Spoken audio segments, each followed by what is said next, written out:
Foli ni tanoni ko takudi alamɛbaga bɛɛ lajɛlen ma ka bɔ yan nɔ fu sigiyɔrɔ la Mali kɔnɔ fo ka taa se Mali kɔkɔna ma. Aw minnu ye Mali kunnafoni suwadi ka k'aw ka bamanankan kunnafoni diyɔrɔ la man di aw bisimila bamanankan kunnafoni kɛnɛ kan.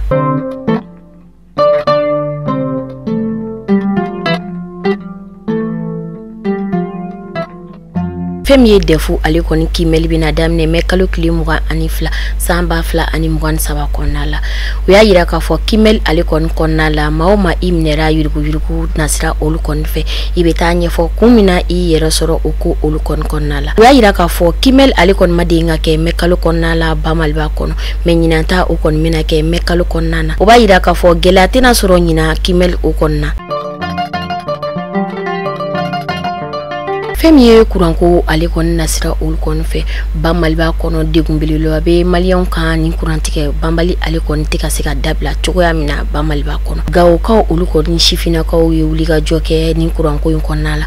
U y'a yira k'a fɔ ni minisiri min bɛ kuranko ɲɛmɔgɔya la ni a tɛ se a ka se ka wuli cogoya min na ka bɔ kuranko ɲɛmaaya la sabula a kelen bɛ degun ye gawokaw olu kɔni fɛ kosɛbɛ. Sɛnɛko kun kan ɲinanta san 2023 san 2024 kɔnɔna la u y'a yira k'a fɔ dugu dɔ olu kɔni ye sɛnɛko kɔni labɛn kaban. O dugu olu bɛ tali kɛ Kita ale ni Bajankara olu kɔni ka sɛnɛko kɔni baara kɔni bilalen bɛ sen kan sabula olu kɔni y'u ka angɛrɛw bɛɛ lajɛlen dafalen sɔrɔ u bolo kɔrɔ u ye baara olu kɔni bila sen kan ka ban. U b'a ɲini dugu tɔw fɛ olu ka se ka t'u ka angɛrɛ ta cogoya min na ɲinan sɛnɛ ale bɛ se ka yiriwa cogoya min na an ka jamana kɔnɔ.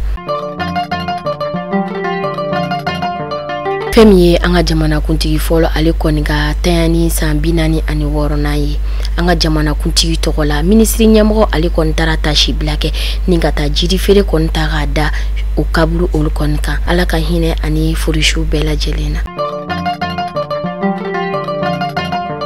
Ni ne tun bɛ dansigi kɛ an ka bi kunnafoni na wa aw kan bɛɛ kunnafoni kura wɛrɛw.